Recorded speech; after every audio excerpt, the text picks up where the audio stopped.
Hello friends, ఇప్పుడు Pushpa 2 movie చూడడం జరిగింది. అసలు పుష్ప 2 చూడాలనే ఎగ్జైట్మెంట్ తో ప్రీమియర్ షోకి వెళ్ళాను. అంతే ఎగ్జైట్మెంట్ తో మూవీ ఎలా ఉందో మీకు చెప్పేస్తాను.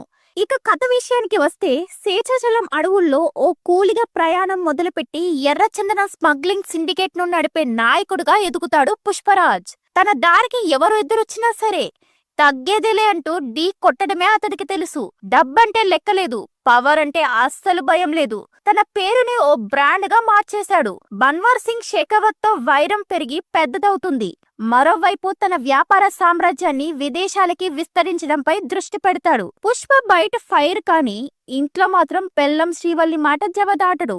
తన భర్త సీఎంతో కలిసి ఫోటో తీసుకుంటే చూసుకోవాలన్నదే ఆమె ఆశ. తన భార్య చెప్పింది అని ఎమ్మెల్యే సిద్ధప్ప నాయుడుతో కలిసి సీఎం దగ్గరికి వెళ్తాడు. అక్కడికి వెళ్ళాక ఏం జరిగింది? షెకావత్ ని ఢీకొంటూ తన వ్యాపార సామ్రాజ్యాన్ని ఎలా విస్తరించాడు? ఆ వ్యాపారం రాజకీయాల్ని ఎలా శాసించింది?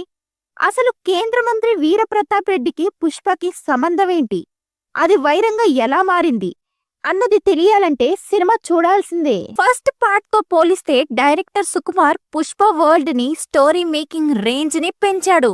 నేషనల్ కాదు, ఇంటర్నేషనల్, ఫైర్ కాదు, వైల్డ్ ఫైర్ అన్నట్టుగానే అన్ని విషయాల్లో ఆ హై రేంజ్ ని మనం చూడొచ్చు. ఫస్ట్ పార్ట్ లో అల్లు అర్జున్ కు ఉన్న మాస్ ఇమేజ్ ని నమ్ముకుని ఆయన క్యారెక్టర్ హీరోయిజం పైనే దృష్టి పెట్టిన సుకుమార్ ఈసారి తన రైటింగ్ తో ఆకట్టుకున్నాడు. కథలో తన మార్క్ సైకాలజికల్ గేమ్ ని ఎగ్జిక్యూట్ చేసే ప్రయత్నం చేశాడు. దాంతో ఈసారి మరింత డ్రామా పండింది. మరింత బలంగా పుష్పరాజ్ క్యారెక్టర్ ని తీర్చిదిద్దిన తీరు వల్ల ఆ క్యారెక్టర్ తో అల్లు అర్జున్ పూర్తి స్థాయిలో ప్రభావం చూపించాడు. దాంతో ఈ మూవీ డై హార్ట్ ఫ్యాన్స్ కు అసలు సిసలైన మాస్ మీల్స్ దొరికితే, నార్మల్ ఆడియన్స్ కు మాత్రం ఓ మంచి మాస్ సినిమా చూసామన్న ఫీలింగ్ అయితే వస్తుంది. ఇంటర్నేషనల్ టచ్ ఇస్తూ సినిమాని స్టార్ట్ చేసిన డైరెక్టర్ అడుగడుగున ఎలివేషన్ తో మెస్మరైజ్ చేస్తాడు. షెకావత్ పట్టుకున్న తన మనుషుల్ని పోలీస్ స్టేషన్ కి వెళ్లి విడిపించడం మొదలుకొని ముఖ్యమంత్రి దగ్గరికి వెళ్లి తన మార్క్ రాజకీయం చేయడం వరకు సాగే సీన్స్ పుష్ప పాత్ర ఎంత స్ట్రాంగ్ అనేది చూపించాడు డైరెక్టర్. ఆ తర్వాత మాల్దీవుల్లో వ్యాపార ఒప్పందం, అక్కడ 100 కోట్లతో పుష్ప చేసే కొనుగోలు సినిమాలో ఉన్న మరో ఇంపార్టెంట్ ఎలివేషన్స్.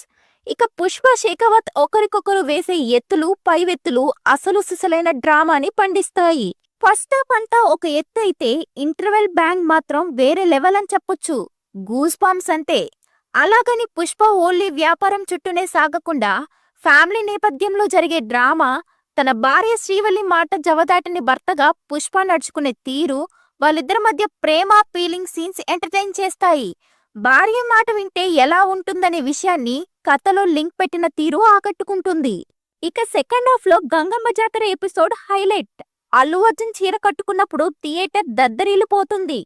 జాతర ఎపిసోడ్ లో హీరోయిజం, ఎమోషన్స్ పీక్స్ రేంజ్ లో పండాయి.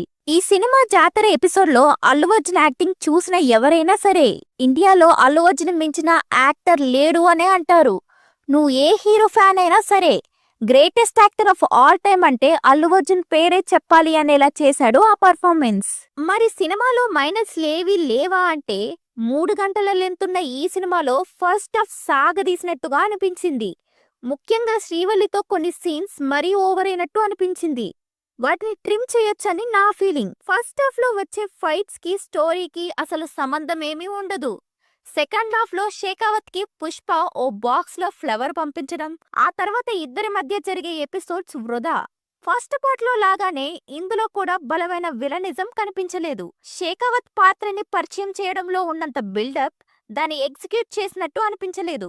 విలన్ పాత్ర కాస్త బలంగా ఉన్నప్పుడే హీరో క్యారెక్టర్ ఎలివేట్ అవుతుంది. పుష్ప 2 క్యారెక్టర్ ముందు షెకావత్ తేలిపోయాడు. మంగళం Srinu, Dakshayani characters as usual గా ఉన్నాయి. లాస్ట్ లో ఓ చిన్న ట్విస్ట్ తో పుష్ప 3 ఉంటుందని చెప్పుకొచ్చారు. మరి పుష్ప 3 ది ర్యాంపేజ్ ఎలా ఉంటుందో చూడాలి.